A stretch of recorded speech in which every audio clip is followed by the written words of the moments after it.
Welcome, dear friends, to Kardec Radio at 11 p.m., nourishing our souls with the laws of love. The Laws of Love is this book that was psychographed by two mediums, but the same spirit author. People doubt mediumship. This is a true phenomenon. In this book, we're going to find the living proof that two mediums with very different backgrounds, very different educational history, they will bring the same style. Nothing changes. Odd chapters were psychographed by Valdo Vieira, who was a physician and a dentist. And the even chapters were written, psychographed by Chico Xavier, who only had the 4th grade, believe it or not. So here we have this book that came in 1963 and firsthand to you in English. Why is this book so important? In the preface, Emmanuel shares with us that this book is an educational booklet to teach us about the Spiritist view on suffering. We're still during a pandemic. We're still incarnated, and pains, trials, atonements is part of our life.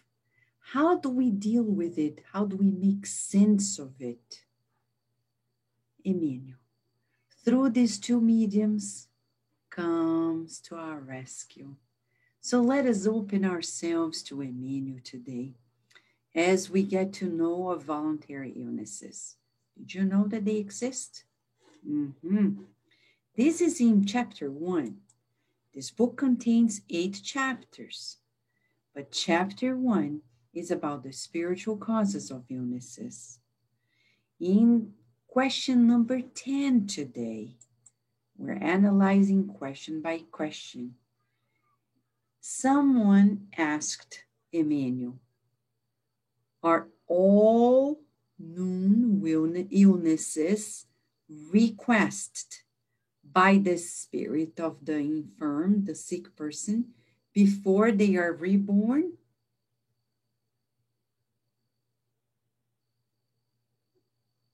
And what is the answer? Well, before we go there, let's think about it. Did we ask for this, that, and the other? How could that be, right? If there is free will. Let's see what Emmanuel responds. The spirit does not always deliberately request certain illnesses, because in many circumstances, those who are found to commit suicide or crimes, they immediately fall into their own ruin, the breakdown, or their madness, insanity of their very forces. They damage their spiritual body, which compels them to be reborn, showing imperfections, defects, even congenital diseases in distressing expiations. Okay, breathe in and out. This is certainly the answer of a high spirit, because they summarize like concentrated juice, right? Well, let's go back to one element here. The Gospel According to Spiritism by Allan Kardec talks about, in chapter 5, Blessed are the afflicted. This is the longest chapter in the Gospel According to Spiritism. And we're going to read in chapter 5, item 6, previous causes of afflictions, but in item 5, present causes of our afflictions.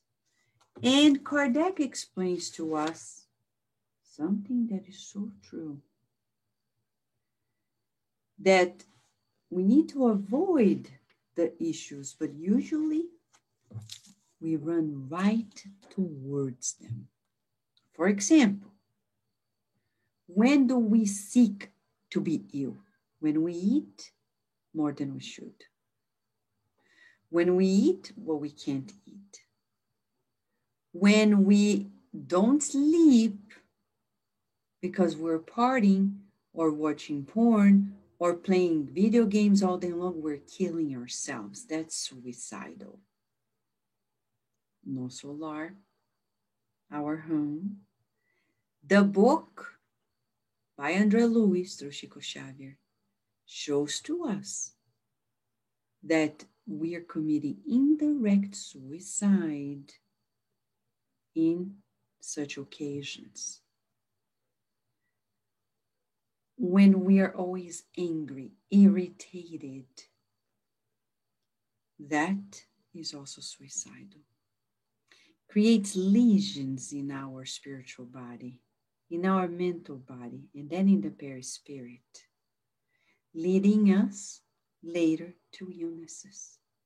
So we are choosing illnesses. I remember a wonderful homeopathic doctor who once told me, you know, Vanessa, the secret to health is rhythm.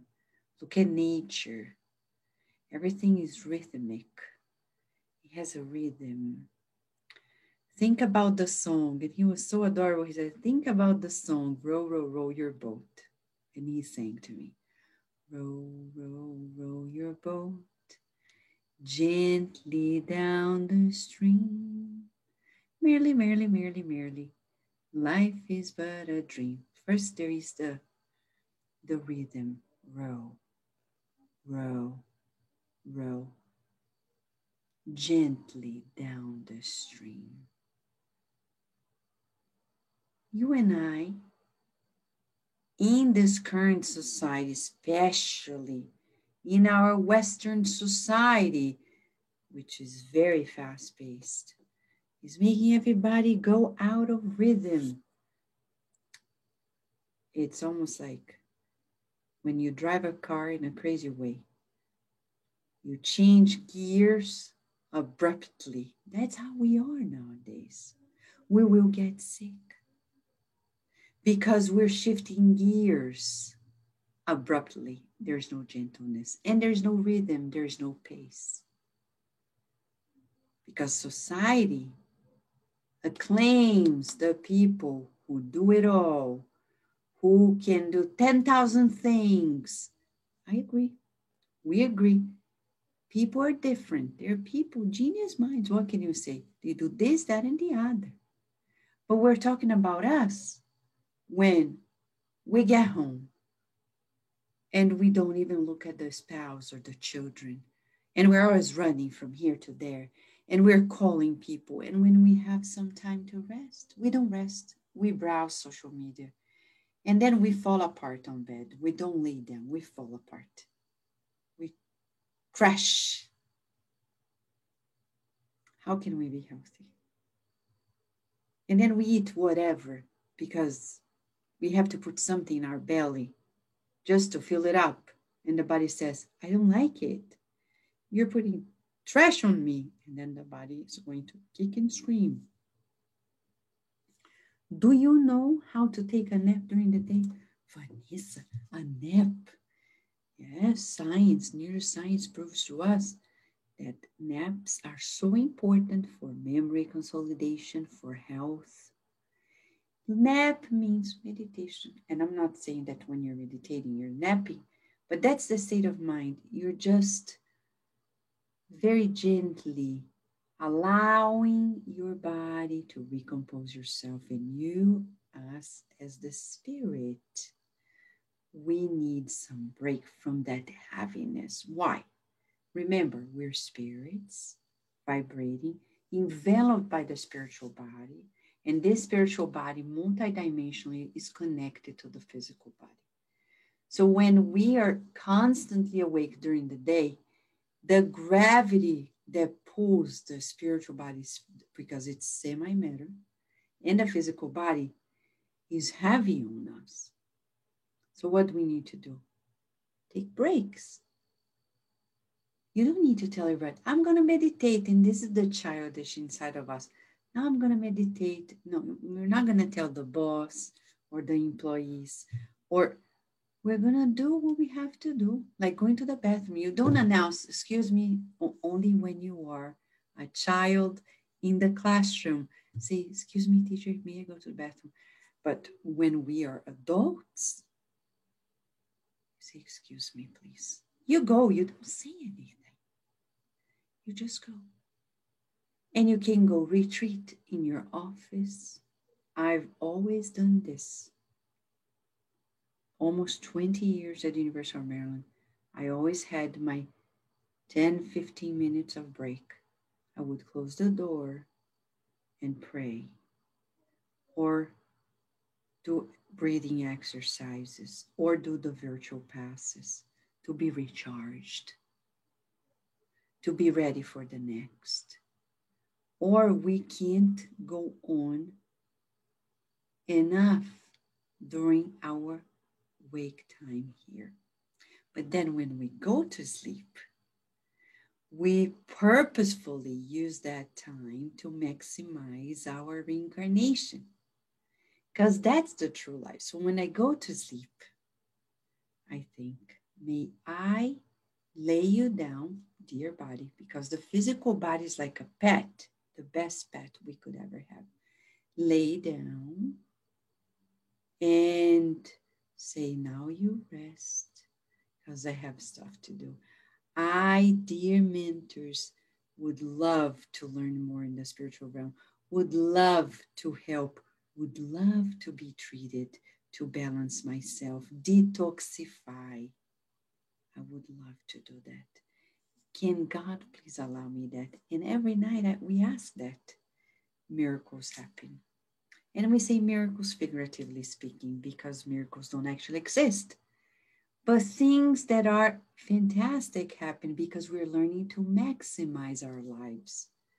In this question 10, our dear Emmanuel is explaining to us that some illnesses are brought on to us by ourselves, by our lack of vigilance, lack of discipline.